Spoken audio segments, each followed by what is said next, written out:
Bueno, tenemos esta noche aquí al doctor Luis Miguel Benito. Es médico especialista en aparato digestivo desde el año 2000. Ha trabajado en hospitales públicos y privados en 6 comunidades autónomas. Esto me resulta muy interesante porque tenemos mucho que hablar de las comunidades autónomas y de cómo cada una gestiona la sanidad. Actualmente dirige su propia clínica en Segovia y hoy estamos súper agradecidos de que esté aquí porque hace menos de 1 hora y media estaba en Segovia trabajando.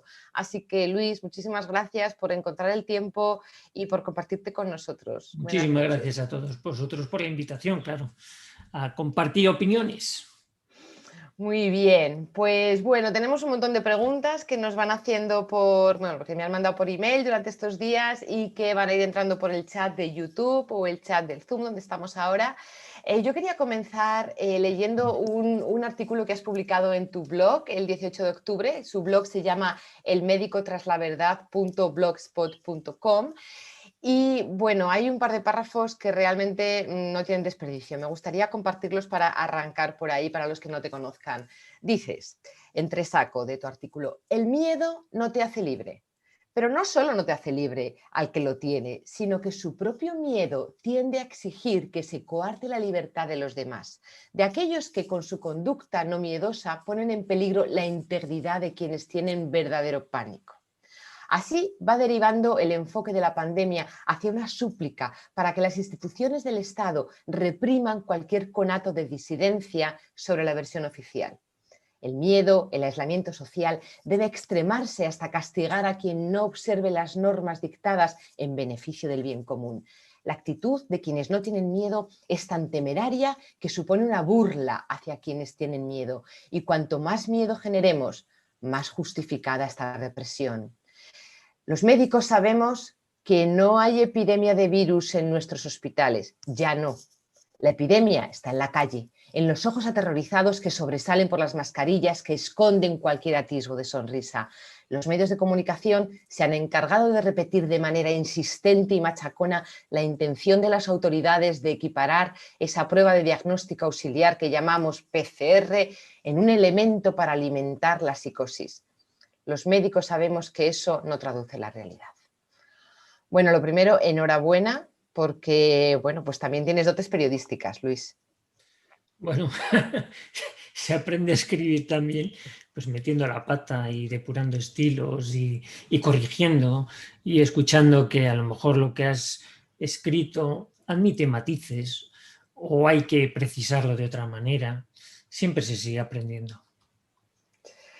Muchísimas gracias por tu valentía también. Muchísimas gracias por tu valentía. En uno de los vídeos que te he escuchado decías, bueno, que yo no gano nada con esto. O sí, gano enemigos y problemas, ¿no? Entonces yo quiero darte las gracias por estar aquí, por la valentía que tuviste en aquellos famosos 6 minutos de televisión española y porque estoy segura de que no es fácil para ti la situación en la que estás por voluntad propia, ¿no? Yo quisiera preguntarte, ¿qué dicen los médicos con los que convives en los hospitales donde trabajas?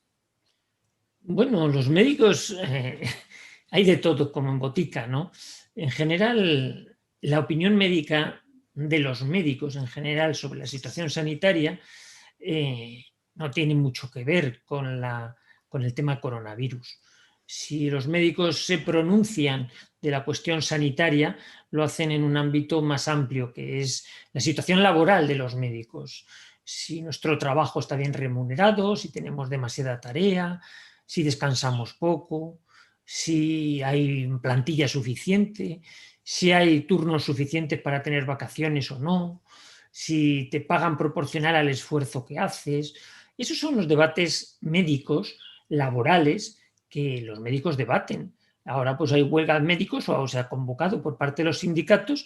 Los sindicatos no han convocado la huelga para protestar por la pandemia o para decir que el coronavirus esté desbordado. No han dicho nada, simplemente reivindicaciones laborales. Esa es la percepción del médico, la reivindicación del médico. El médico no está en estos momentos preocupado por la situación de COVID en los hospitales o en las UCIs españolas. Es una realidad que existe, pero bueno, está controlada, está localizada. Y entonces, bueno, pues esa es la percepción de los médicos, si es que tienen algo que decir, porque ya sabes que el colectivo médico en general es un poquito parado, es inmovilista. Poco antes de venir para acá le contestaba una compañera alergóloga que me decía que se sentía en el ojo del huracán, como que empezaba a percibir que la gente, los pacientes, nos señalaban con el dedo como que éramos unos traidores, unos acomodaticios, y entonces, bueno, pues en parte es que no hemos movido mucho los dedos o no hemos expresado nuestra opinión en cuanto a médicos respecto a la situación de la pandemia, del virus. Y entonces, en ese sentido, a lo mejor la gente que tiene miedo o que está viviendo el problema social del coronavirus, pues estaría deseoso de saber qué dicen los médicos al respecto. Y ahí nos hemos callado. Entonces digo, pues en parte nos están señalando como diciendo, ¿y vosotros qué? O sea, parte de la culpa sí que no la tenemos ganada. Que luego nos digan, no, es que están muy cómodos con los sueldazos que ganan. Bueno, eso ya es discutible. Pero bueno, al final se mezclan churras con merinas y parte de culpa tenemos, pero la percepción es diferente. La percepción es diferente. O sea, no tiene absolutamente nada que ver la situación que se está intentando crear en España con el tema coronavirus y cómo los médicos estamos viviendo ese problema. Claro, de esto quería hablar yo contigo, efectivamente, porque, bueno, no todos los médicos están callados, ¿eh? Estás tú, está Natalia Prego, Ángel Ruiz, bueno, Médicos por la Verdad España, pues iban por 300, pero creo que Médicos por la Verdad global son más de 1.300 médicos de diferentes especialidades que están trabajando muchísimo y que están verdaderamente jugándosela, ¿no? Profesionalmente. Bueno, la doctora Natalia Prego y Luis Ruiz y Ángel Ruiz han perdido sus puestos de trabajo por este motivo, ¿no? Pero a mí me parece que el momento actual es tan grave que por supuesto que los médicos deberían dar su opinión al respecto, porque para contrarrestar la manipulación que están llevando a cabo los medios de comunicación. O sea, aquí yo veo tres partes. Está el gobierno, están los medios de comunicación y están los médicos. Por parte del gobierno y de los medios de comunicación no podemos confiar en ellos, porque ya vemos que no puede, vamos, está clarísimo, ¿no? O sea, el gobierno, yo no soy ni de derechas ni de izquierdas, yo soy apolítica. Desde que estudié la carrera me di cuenta de esto no tiene nada que ver con democracia ni con cuidar al pueblo. Por lo tanto, los políticos no me sirven, así que soy apolítica. Ahora bien, los medios de comunicación he ido poco a poco perdiendo credibilidad y para mí ha sido un shock tremendo lo que ha ocurrido a partir de febrero de este año con la desinformación tan brutal, ¿no? Entonces, solo quedáis vosotros, Luis, solo quedáis vosotros. Y además otra cosa, solo quedáis vosotros y vosotros para los ciudadanos son sumamente importantes, porque ¿cuántas veces habrás escuchado, doctor, me pongo en sus manos? Os hemos dado la autoridad de nuestra salud, por lo tanto, creo que ahora personas como tú son de mucho valor que digan, bueno, yo sí que voy a dar mi opinión porque la gente te escucha. Entonces, no todos están callados, pero la pregunta que te hacía es, cuando hablas con tus colegas, ¿qué opinan de todo lo que está ocurriendo? Vamos a empezar por alguno de los temas. De las PCR, por ejemplo, se obligan a hacer PCRs antes de una operación, antes de parir. Tengo una amiga que parió hace dos semanas y la han obligado a hacerse una PCR y a parir con mascarilla. Bueno, que esto ya tendría cuestiones éticas muy discutibles. ¿Qué piensan tus colegas sobre este pues boom? mira, hay mucha heterogeneidad también. Hay algunos colegas que son muy legalistas y dicen, bueno, si lo dice la ley, pues es que es así y lo dice la ley y no se lo cuestionan y obedecen o piden que se obedezca el protocolo con arreglo a lo que la ley establece. No entran ni salen porque no son beligerantes, no quieren entrar o salir si son o... Yo nunca me he hecho una PCR, por ejemplo. Llevo desde marzo pues estando con pacientes con coronavirus, ¿no? Hay hospitales pues, que exigen hacer PCR antes de una colonoscopia, por ejemplo. Hay otros hospitales que no. Entonces dice, bueno, como yo no me quiero hacer PCR, me voy a un hospital donde no me exijan la PCR. Dice, bueno, entonces, ¿hay criterio unánime al respecto o no? Pues depende. Y esto sí que denota un poquito la veleidad que hay. En la privada se piden las pruebas, sí, pero por un aspecto legalista. Es decir, ojo, no vaya a ser que luego el paciente le dé una PCR positiva y diga que se lo ha cogido aquí y cosas así. O sea, es por intentar guardar las espaldas, no porque médicamente lo consideremos tan importante.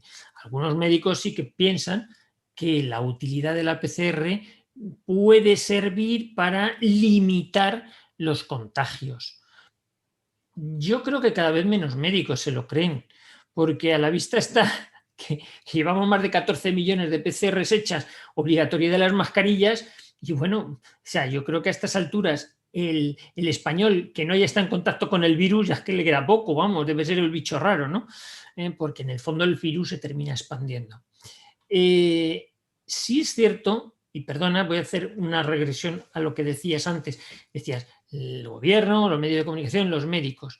Es cierto que los médicos en su día deberíamos haber tenido una voz autorizada para que nos preguntasen nuestra opinión acerca de la pandemia o acerca del manejo de la infección, cuando la infección estaba. En estos momentos, para hacer una crítica de lo que está pasando, es que no hace falta ser médico. Es que no hace falta ser médico. Cualquier persona que sepa leer los datos de las tablas que van dando las autoridades sobre incidencia o sobre mortalidad, cualquier persona se da cuenta que son más falsos que un Judas de plástico. Entonces no hace falta ser médico. O sea, ¿y por qué? Dice, no hace falta ser médico para entender que una medida como, estado de alarma o emergencia o bloqueo durante 6 meses más. ¿Pero hace falta ser médico para darse cuenta de lo irracional de esa medida?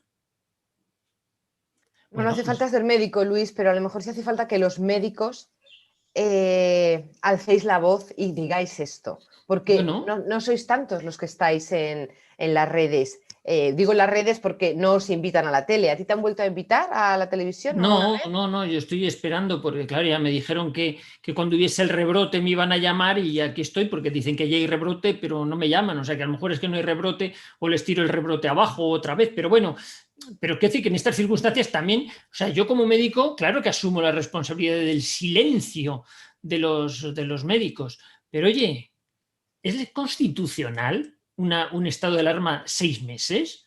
Si, yo lo poco que sé del derecho, más de 15 días y prorrogable, ¿no? O sea, esto es así. ¿Dónde están los jueces o los juristas o los que saben de esto? Para decir, esto es un atropello. ¿Dónde están? ¿Es que no hay atropellos en el ámbito jurídico? O sea, ¿no es un problema también de índole judicial? ¿Dónde están los jueces para protestar frente a esto? Pues también les echo en falta, o no son Sí, autoridades. y no, igual, o sea, lo mismo que le digo a tu gremio, le digo al gremio de abogados, que también hay 2 o 3 abogados, o 5 o 6, y peritos judiciales. Está Raúl Castañeda, está Luis de Miguel.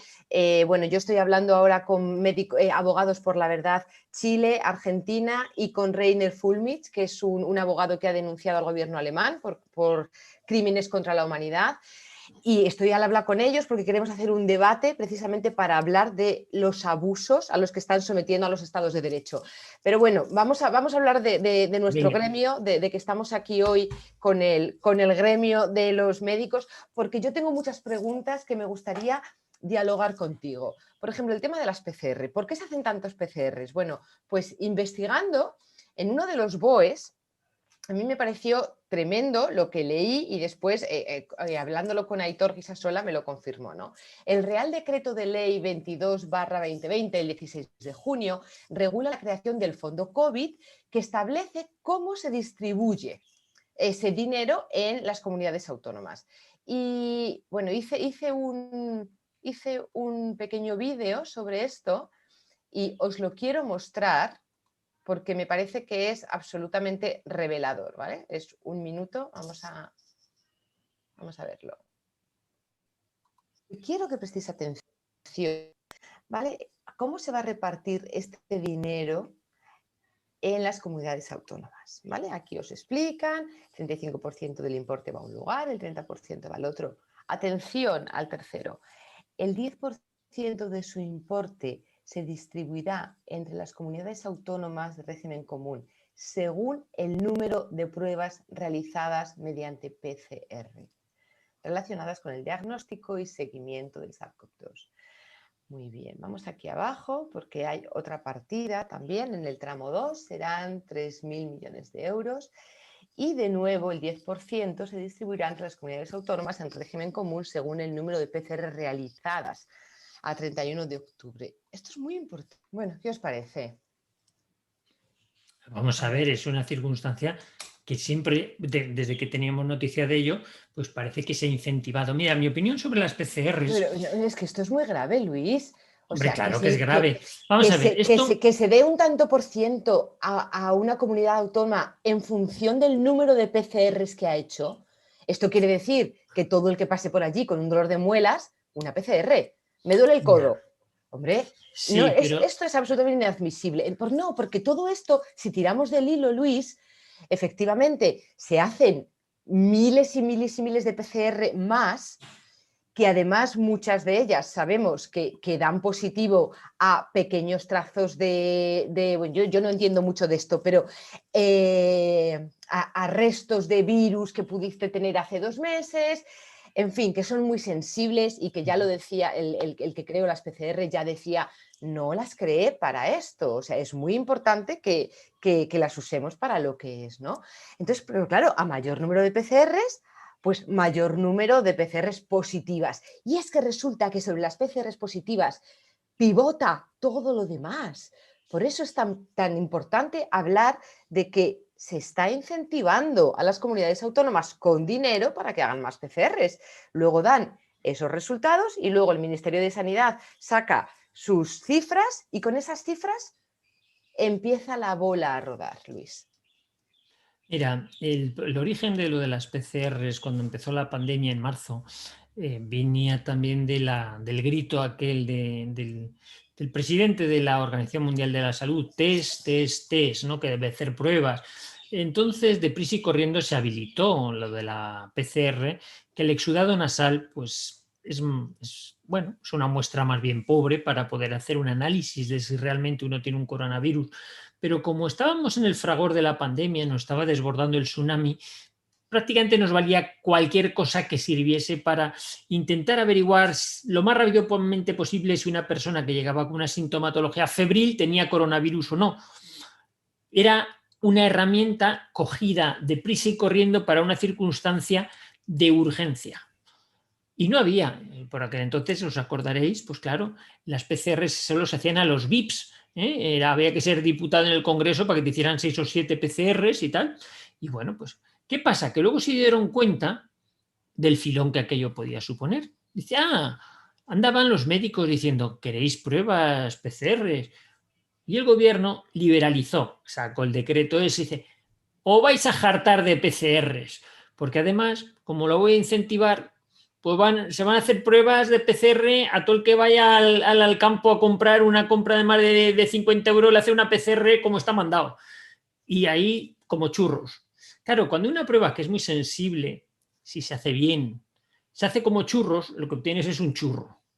Ya está. Entonces llevamos más de 14 millones de PCRs y al gobierno le vino muy bien, para asimilar pacientes a PCRs positivos, que será el origen de la falacia, de la mentira, que ese fue también el vídeo que me has recordado de los 6 minutos en agosto, pues fue ese. Es que tenemos 500 nuevos, no, perdón, lo que tiene son 500 que le has dado PCR positivo y vais a ver lo que le ha salido, pero no tiene 500 contagiados usted. Entonces, se ha seguido y se sigue arrastrando la idea y la convicción, y aquí es donde a lo mejor los médicos sí que deberían decir, es que no es así, es que una PCR positiva no significa que una persona tenga el coronavirus ni que esté enfermo, Eso ni mucho deberíamos menos. tatuárnoslo en la No, mascarilla. Aunque vale. dé positivo, no tengo el virus. Y bueno, pues entonces dice, ¿y para qué te lo haces? Y digo, pues no te lo hagas, porque claro, si falla más que una escopeta de feria, ¿para qué te lo vas a hacer? Esa es la clave. Entonces, bueno, ¿pero qué pasa? Que, como me dice alguno, ¿pero tenemos algo mejor? Dices que no nos hace falta nada mejor. Nos hace falta recuperar el ojo clínico. ¿eh? Yo en primavera veía muchos pacientes afectados de coronavirus. Muchos. No tenía PCRs, pero los veías y los diagnosticabas por la clínica y los tratabas como tal. O es que no les ibas a tratar porque no lo tenías con PCR. Hombre, claro que lo tratabas. Y ahora no veo pacientes con coronavirus. Sí que los hay y se sigue muriendo gente, pero es residual comparado con lo que había. Entonces, eso sí, te salen las noticias de 5.000 o 10.000 o 15.000, porque en el fondo las PCR van a dar positivas en torno a un 8 o 10% de las que hagas. Cuantas más hagas, más vas a tener positivas. Por supuesto, falsas positivas, o bueno, vete a saber qué están detectando. Porque claro, si amplificas los ciclos y en vez de 25 ciclos de amplificación del material genético, haces 30, 40, 50, pues te amplifica cualquier cosa. Claro, Luis, y yo quiero preguntarte, que seguro que mucha gente tiene esta misma pregunta desde hace meses, ¿por qué no se hacen autopsias? Para Bueno, saber si las personas mueren de la patología previa que traían o de coronavirus, porque otro de los temas muy graves que además se ha reconocido en varios medios de comunicación es que muchas personas que morían de una patología y además tenían una PCR positiva, se contabilizaban como muertos por COVID. Entonces, claro, hay un baile de cifras, una confusión que hay que ser muy, muy listo, muy poco listo, quiero decir, para no atar cabos y decir, bueno, está claro que aquí hay un interés en que se aumenten las PCRs positivas y los muertos, ¿no? Porque en función de eso voy a montar alrededor todo lo demás. Entonces, mi pregunta, ¿por qué no se hacen autopsias? vamos a ver. Las autopsias, que también han sido un objeto de mucho debate, quizá debería estar pues, mi amigo Cabrera, el doctor Cabrera, que es forense y que es el que las reivindicó, el primero que salió en los vídeos diciendo que deberían hacerse. Primero, la autopsia clínica. O sea, hay dos tipos de autopsia, básicamente, la judicial y la clínica. Es decir, una persona, un cadáver, se le hace autopsia básicamente, grosso modo, por dos razones. Porque ha sufrido una muerte violenta, un accidente de tráfico o una muerte violenta, y entonces se hace en el Instituto Anatómico Forense en Madrid. Cualquier tráfico, pues tal, se lleva allí y tal, y se hace la autopsia clínica, anatómica, ¿no?